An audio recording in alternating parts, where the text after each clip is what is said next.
नमस्कार, वणक्कम, सत श्री अकाल, आदाब, सभी का राम राम, जय श्री राम।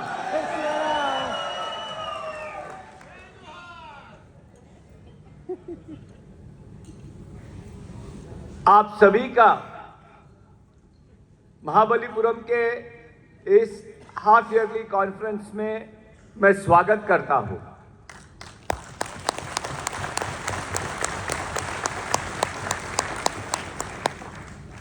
वैसे दिवाली हुई तो कुछ हफ्ते पहले थी, लेकिन मुझे उसका मनाने का जो मजा है वो आज आ रहा है।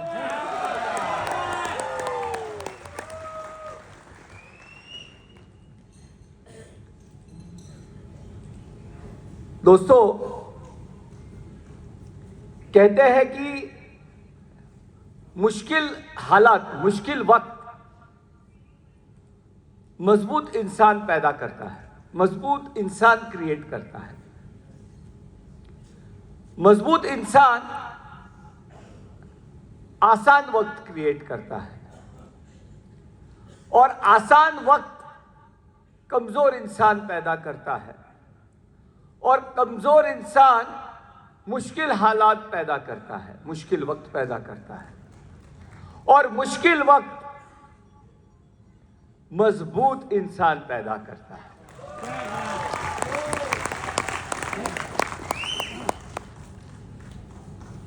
ये दुबई के जो राजा है शेख राशिद, उन्होंने ये बात कही थी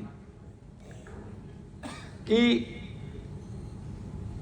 कठिन परिस्थितियों में मजबूत इंसान, ब्रेव आदमी पैदा होते हैं, फिर हम आसान परिस्थितियां बनाते हैं।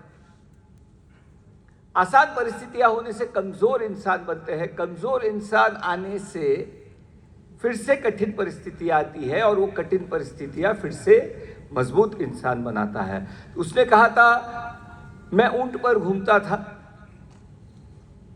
मेरा बेटा मर्सिडीज में घूमेगा, उसका बेटा रोल्स रॉयस में घूमेगा और उसका बेटा फिर से ऊंट पर घूमेगा और उसका बेटा फिर से मर्सिडीज में। ये जो चक्कर है ये चलते रहता है।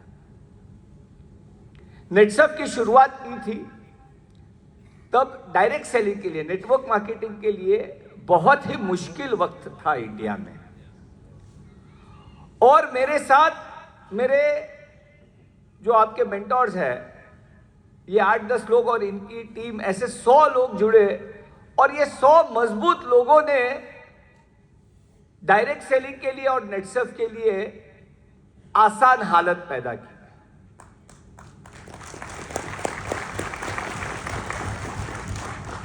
वो आसान हालत आया और कई लोगों को कितना ही पैसा मिलने लगा अपने एफर्ट की वजह से या दूसरों की एफर्ट की वजह से। और इस आसान हालत ने ऐसे कमजोर लोगों को पैदा किया जिनको आसानी से पैसा मिल गया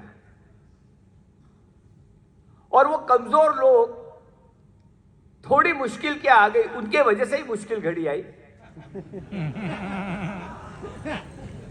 थोड़ी मुश्किल क्या आ गई, वो कमजोर लोग भाग गए और फिर से मुश्किल हालात आए।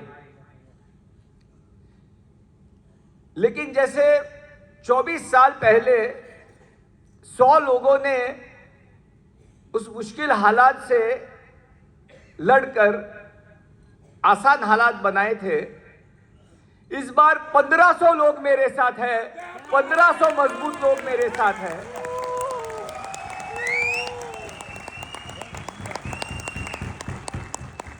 जिन्होंने इस मुश्किल हालात से लड़कर फिर से ये आसान हालत बनाए हैं।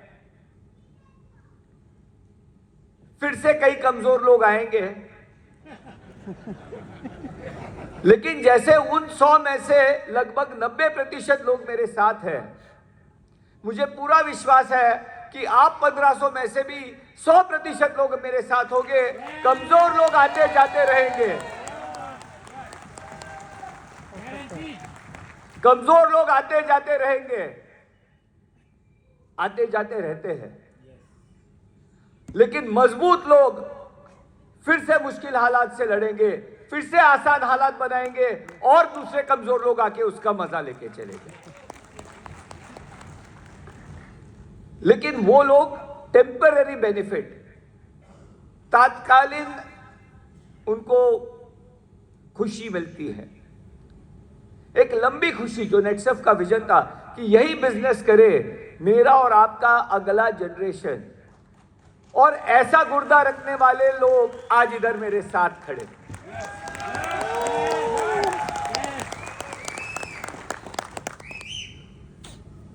वक्त लग गया ये प्रूव करते करते। मेरी भी अगले जनरेशन आपके साथ है और आपकी भी अगली जनरेशन मेरे साथ।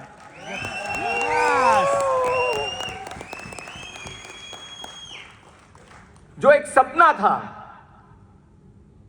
जो हमने धीरे धीरे उसको सिंचोया, धीरे धीरे उसके ऊपर मेहनत करते गए, उसे हम बैक करते गए, हम अपने उसूलों से नहीं हटे, हम अपने वादों से नहीं हटे। गलतियां हुई, लेकिन मैं कहता हूं इंटेंट दोष मुझे नहीं चलता है, स्वभाव दोष चलता है। स्वभाव का दोष चलता है, कैरेक्टर का दोष नहीं चलता है। गलतियां आपसे हुई, हमसे हुई, ठीक है, लेकिन हमने एक दूसरे के साथ ईमानदारी के साथ रिश्ता निभाया है, बेईमानी कभी नहीं।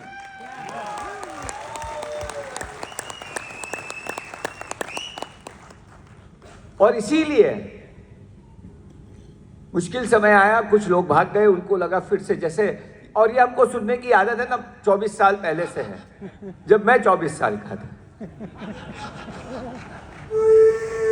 बुरी मत, इस बार मैंने ठीक बोला। तो 24 साल पहले से सुन रहा हूं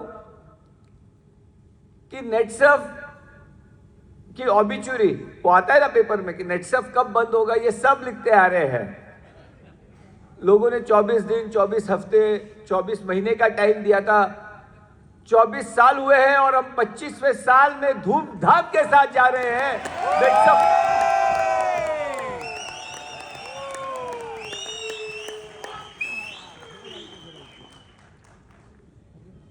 तब 100 लोग के साथ मैंने ऐसा इवेंट किया था, आज 1500 लोग के साथ कर रहा हूं। 15,000 की बात करें, हम कहीं नहीं जा रहे हैं इंडिया वालों, हम धूमधाम से पूरे इंडिया में आ रहे हैं।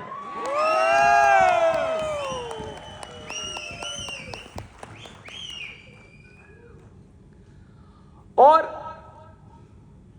एक परफेक्ट बिजनेस हम लोगों को देने जा रहे हैं। परफेक्ट बिजनेस का मतलब यह नहीं होता है कि एक फॉर्मूला बन गया और फॉरएवर वो चलता रहेगा। कभी ऐसे हुआ है क्या? मेरे परदादा, मैंने उन्हें देखा भी नहीं, मैंने उनका फोटो भी नहीं देखा है। वो कई रेगिस्तान में, राजस्थान में काम करते थे। मेरे दादाजी आए, वह या एक सोने चांदी के दुकान में नौकरी करते थे और अपनी छोटी एक चांदी की दुकान चालू की। मेरे चाचा जी ने उसको सोने चांदी की दुकान में उसका तब्दील किया, उन्होंने कंस्ट्रक्शन का बिजनेस चालू किया। पिताजी वकील बने और मैंने नेटसर्फ की स्थापना की। अगर मैं वही करता जो मेरे परदादा कर, अगर मेरे दादाजी वही करते जो मेरे परदादा करते, तो हम पूना नहीं आते। मेरे पिताजी और मेरे चाचा जी वही करते जो मेरे दादाजी ने किया, तो मुझे ये परवरिश नहीं मिलती जो मिली है।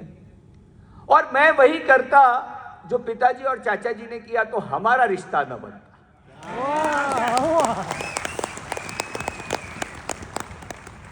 इवोल्यूशन, ट्रांसफॉर्मेशन, ये तो निसर्ग का हिस्सा है, निसर्ग का पार्ट है, नियम है ये। लेकिन परफेक्ट बिजनेस के कुछ पहलू होते हैं, उसको करने का तरीका बदल सकता है, उसको करने के वैल्यूज नहीं बदलते, उसको करने के जो पिलर्स हैं वो नहीं बदलते। वैल्यूज आप में भी है, मुझ में भी है। हम ईमानदार हैं और हम दूसरों का भला करके अपना भला करते हैं, और उसी का नाम नेटसर्फ।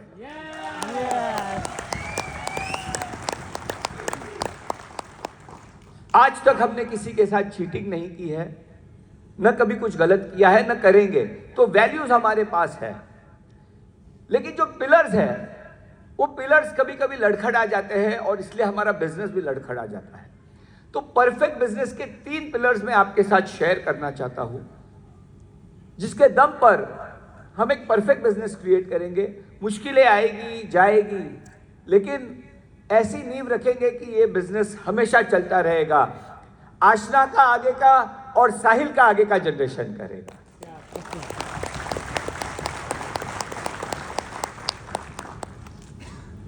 तो इस परफेक्ट बिजनेस का पहला पिलर जो है वो है प्रायोरिटी। आप किसको महत्व देते हैं, किसको अहमियत देते हैं, आपके जिंदगी में किस बात की प्रायोरिटी है, किस बात की अहमियत है। तो फर्स्ट पी इज प्रायोरिटी। एक ट्रॉली इफेक्ट की थ्योरी है, वो मैं आपके साथ शेयर करना चाहता हूं।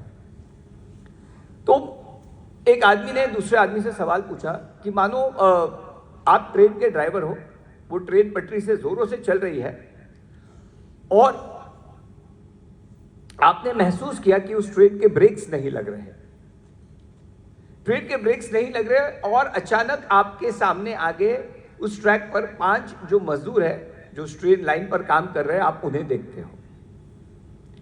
अब आपके पास एक ही रास्ता है कि आप तो ब्रेक्स तो लग नहीं रहे, या तो आप उन 5 को उड़ा दो, या ट्रैक चेंज ऑप्शन है। बट उधर ट्रैक चेंज करने पर उस ट्रैक पर एक इंसान खड़ा है, तो आप क्या करोगे? तो उस इंसान ने कहा मैं ट्रैक चेंज करूंगा। तो उस व्यक्ति ने कहा वो 5 लोग जो मर रहे थे उसमें आपका हाथ नहीं था, लेकिन उस एक आदमी के बदले में 5 लोग को बचाना, उस एक आदमी में मारने में आपका हाथ था। पर आपने वो डिसीजन लिया क्योंकि आपने प्रायोरिटी 5 लोगों को दिया, एक इंसान। इसका कोई सही या गलत उत्तर नहीं। उसने कहा मैं तो वही करूंगा। फिर उस आदमी ने कहा लेकिन अगर वो जो एक आदमी है, अगर वो आपका बेटा हो तो फिर आप क्या करोगे? उसने कहा फिर तो मैं वो 5 को मरने दूंगा, मैं वो एक को तो मार नहीं सकता। Priority change. क्यों? वैसे तो 5 एक से ज्यादा हमेशा ही होना चाहिए ना, क्योंकि वो एक आपका बेटा है, उसकी अहमियत आपके लिए इस जिंदगी में, इस दुनिया में सबसे ज्यादा होती है। इसी तरह जिस दिन नेटसर्फ का बिजनेस आपकी फर्स्ट अहमियत होगा और उसकी अहमियत आपके जिंदगी में बाकी सब चीजों से ज्यादा होगी, तब आपका एक मजबूत नेटसर्फ का बिजनेस क्रिएट होगा।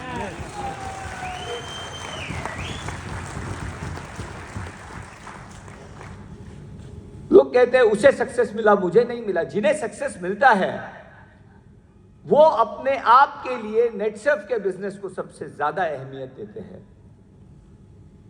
ऐसे ही सक्सेस नहीं मिलता, कई सैक्रिफाइसेस करने पड़ते हैं।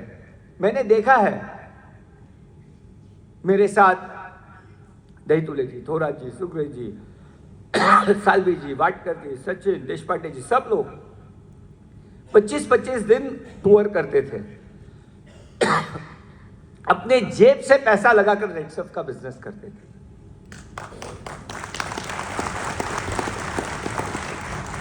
1000-2000 रुपए का पहला चेक आता था उनका, फिर भी वो हार नहीं मानते थे।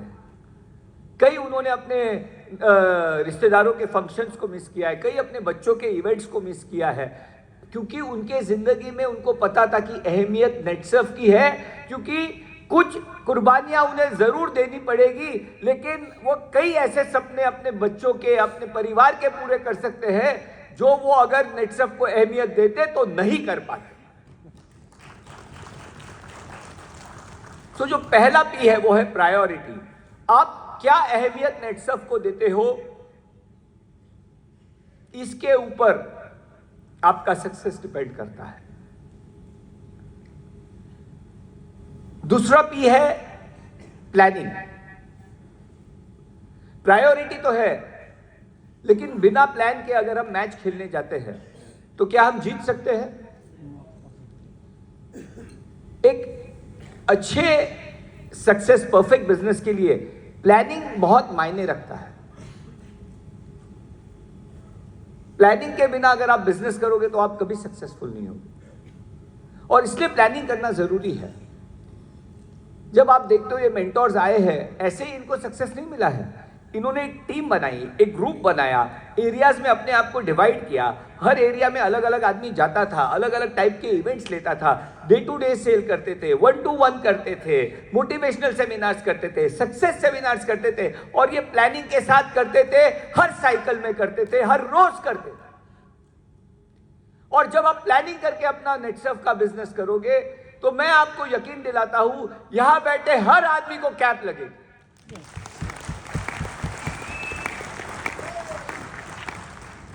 इनके 4 हाथ 4 पांव और 2 दिमाग नहीं है इनके पास, वही है जो आपके पास है। पहले इन्होंने नेटसर्फ को अहमियत दी, इनकी प्रायोरिटी नेटसर्फ बिजनेस था। सेकेंड, इन्होंने प्लानिंग करके काम किया, टीम के साथ टीम बनाई, टीम के साथ प्लानिंग की और प्लानिंग करके काम किया। नेटसर्फ ऐसी कंपनी है कि ऐसा नहीं है कि जो फर्स्ट आया है उसे ही सबसे ज्यादा इनकम मिलता है। कई लोग ऐसे हैं, हमें पता है, जो कई सालों बाद, कई वर्षों बाद नेटसर्फ में आए हैं, लेकिन प्लानिंग करके काम अगर उन्होंने किया है, नेटसर्फ को प्रायोरिटी दी है, तो उन्हें कैप भी लगी है और वो करोड़पति भी बने। और आप सभी में मुझे वो मजबूती दिखती है। बस ये प्रायोरिटी, प्लानिंग और तीसरे पी की तरफ मैं आ रहा हूं। अगर ये आप 3 पी के ऊपर ध्यान दोगे तो आपका परफेक्ट बिजनेस बनेगा, आप सभी को कैप लगेगी और आप सभी करोड़पति बन पाएंगे। प्लानिंग के साथ काम करना जरूरी है। हमारे सब मेंटर्स ने प्लानिंग और मेहनत के साथ काम किया है। 1-2 नाम लेना चाहूंगा। इरफान पटनी, वो आदमी कई सालों से नेटसर्फ के साथ जुड़ा हुआ है, कई सालों से मुझे मिलना चाहता है, पूना आया, कभी मिस हो गया, मैं नहीं होता था। कहीं उसका अचीवमेंट रह गया, नहीं आ पाता था, कहीं पीछे बैठना पड़ता था, उस लेवल का अचीवमेंट नहीं हुआ था। लेकिन उसने हिम्मत नहीं हारी। उसने मुझे प्रॉमिस किया कि मैं आऊंगा और स्टेज पर आके आपको मिलूंगा, और आज मुझे वो स्टेज पर आके मिला है और शान के साथ उसने मेरे साथ फोटो देखा।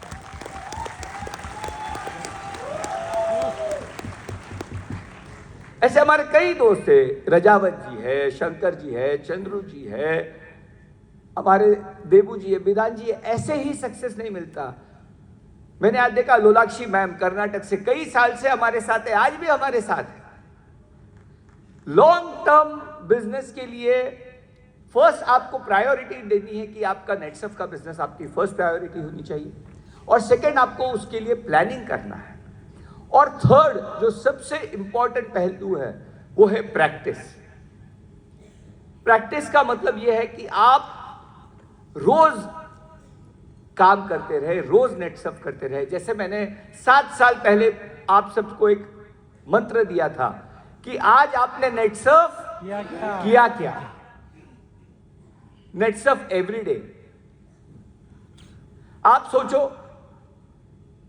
अगर मैं, प्रदीप, हम लोग अच्छा चल आज नेटसर्फ जाते हैं, फिर 10 दिन और कुछ करते हैं, फिर चल आज फिर से नेटसर्फ जाते हैं, ऐसे करेंगे तो चलेगा क्या? चलेगा नहीं।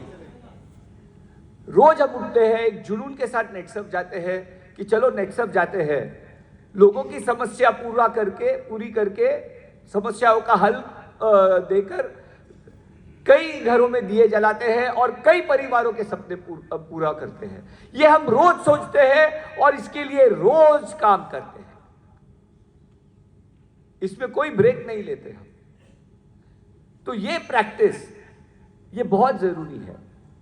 मैं आपको एक उदाहरण देना चाहता हूं।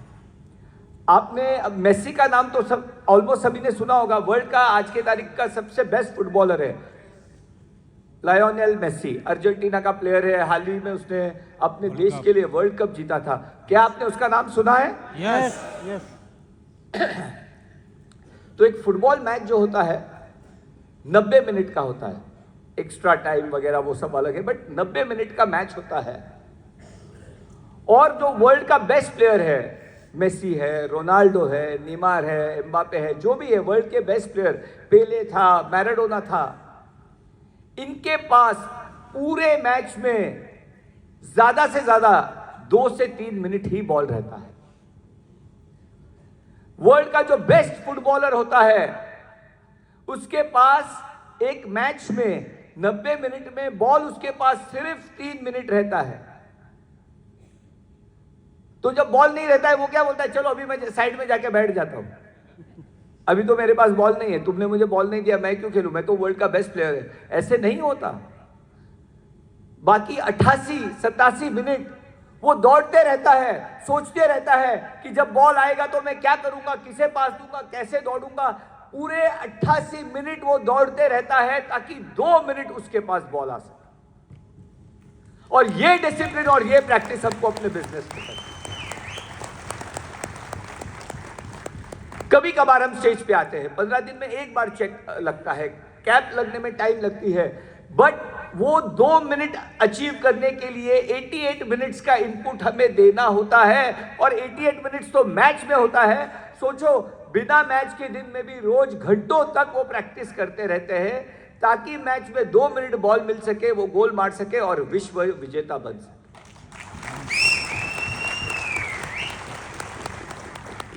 इसी तरह आपको निरंतर एफर्ट, प्रैक्टिस एवरी डे। आज शायद सेल होगा, नहीं होगा, लोग जुड़ेंगे, नहीं जुड़ेंगे, अच्छा यार आज लोग नहीं जुड़ रहे तो आज हम नेटसअप नहीं करते, ऐसे नहीं चलेगा। रोज अगर हम 10 लोगों से मिलेंगे, हफ्ते में 50 लोगों से मिलेंगे, महीने में 200 लोगों से मिलेंगे, साल में 2000 लोगों से मिलेंगे।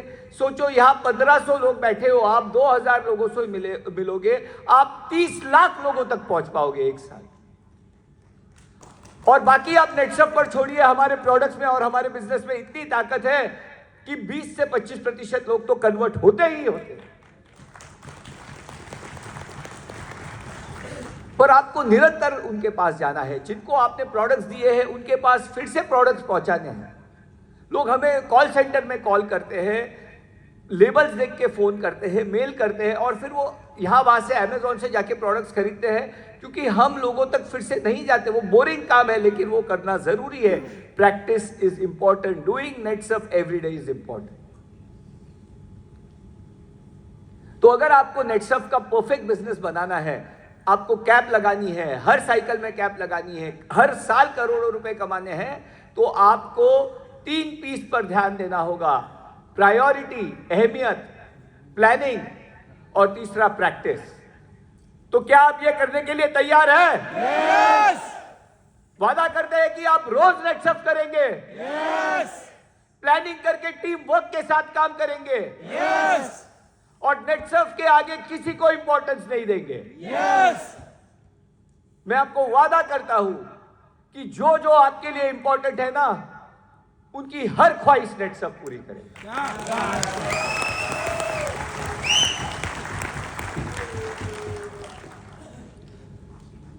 और मैंने नेटसअप की शुरुआत की, मैं अपने बिजनेस की शुरुआत की नेटसअप से। मैं एक बिजनेस पर्सन बना, फिर अजय बायोटेक बना, माई लैब बना, और मैं एक बिजनेस हाउस बना। और मैं चाहता हूं कि जिसके वजह से मैं कुछ बना हूं, मैंने ये बिजनेस हाउस बनाया है, उस मेरे नेटसअप परिवार को भी बिजनेस हाउस बनने की ताकत दूं और अवसर दूं। और आपको बिजनेस हाउस बनाने के लिए 2 नए अवसर हम देने जा रहे हैं। पहला है सेवा। सेवा के माध्यम से हम सॉइल टेस्टिंग, अभी सेल्फ टेस्टिंग और भी प्रोडक्ट्स ले आएंगे। ये आपका पहला एडिशनल बिजनेस होगा। जैसा मेरा पहला एडिशनल बिजनेस अजय बायोटेक था, आपको पहला एडिशनल बिजनेस सेवा मिलेगा। और दूसरा यानी टेक बॉट, जिसका डेमो आप लोगों ने सबने देखा है। तो दूसरा बिजनेस जो आपको हम देने जा रहे हैं वो टेक बॉट। दोनों ऐसे बिजनेस है जिसमें इनफाइनाइट पोटेंशियल है, बेशुमार इसमें पोटेंशियल है, अनगिनत इसमें बिजनेस हो सकता है। और नेटसअप अगर वो कर रहा है तो मेरी यही दिली तमन्ना है और यही इच्छा है कि मेरा नेक्सफ परिवार भी मेरे साथ वो बिजनेस करे।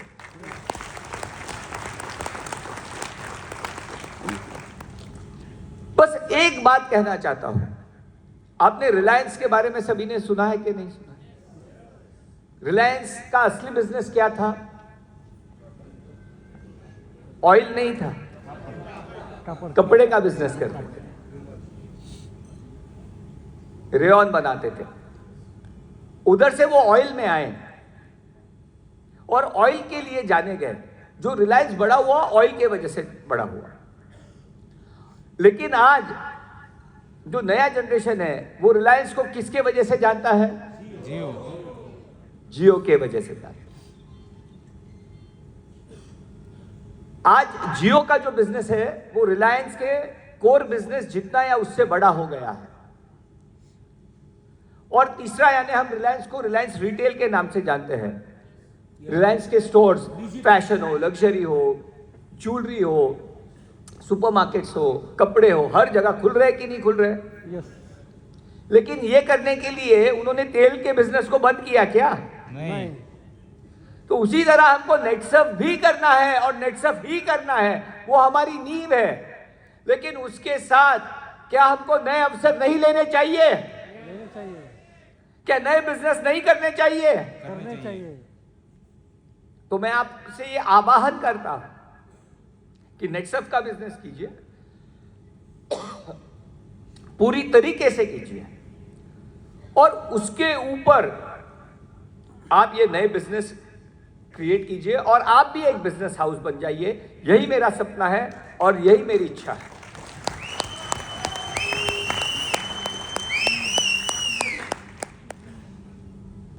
तो 25 साल पूरे होने जा रहे हैं, 24 साल पूरे होने जा रहे हैं और 25वें साल में हम कदम रख रहे हैं।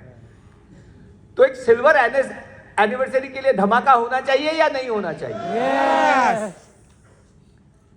5 साल पहले हम चेन्नई में आए थे और पता नहीं महाबलीपुरम में, यहाँ महादेव का क्या आशीर्वाद है हमें। महाबलीपुरम में हम आए थे 5 साल पहले और हमने 400 का आंकड़ा पार किया था। 5 साल बाद हम आ रहे हैं और अपनी सिल्वर जुबली मनाने जा रहे हैं। तो क्या हम 500 का आंकड़ा पार करेंगे या नहीं करेंगे? तो आप 500 का आंकड़ा पार करेंगे या नहीं करेंगे? तो क्या आप मेरे साथ हैं? मुश्किलें आएगी, हमें डरना नहीं है, डट कर खड़ा रहना है। क्योंकि कितना भी अंधेरा हो, अंधेरी रात के बाद सूरज की किरण निकलती है और वो सूरज की किरण नेटसर्फ पर पड़ रही है। बस हमें उसकी तरफ जाना है, वो रात काटनी है और वो सुबह की तरफ जाना है। और कितनी भी मुश्किलें आए, कितनी भी तकलीफें आए, जैसे मैंने कहा था, लोगों ने कई बार लिखा कि नेटसर्फ का अंत होने वाला है। नेटसर्फ ज्वलंत है, नेटसर्फ का अंत कभी नहीं हो सकता। और बस यही कुछ पंक्तियों में इस बात का सारांश आपके साथ शेयर करना चाहता हूं कि झुक झुक कर सीधा खड़ा हुआ, झुक झुक कर सीधा खड़ा हुआ, अब मुझ में झुकने का शौक नहीं। अपने हाथों रचा स्वयं, मुझ में मिटने का खौफ नहीं।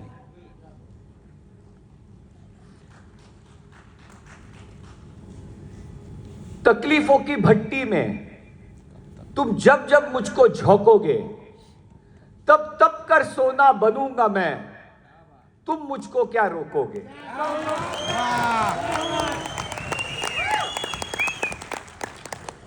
मैं उस माटी का वृक्ष नहीं, नदियों ने जिसको सींचा है।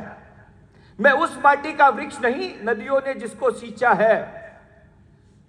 बंजर मिट्टी में पलकर मैंने, बंजर मिट्टी में पलकर मैंने मृत्यु से जीवन खींचा है।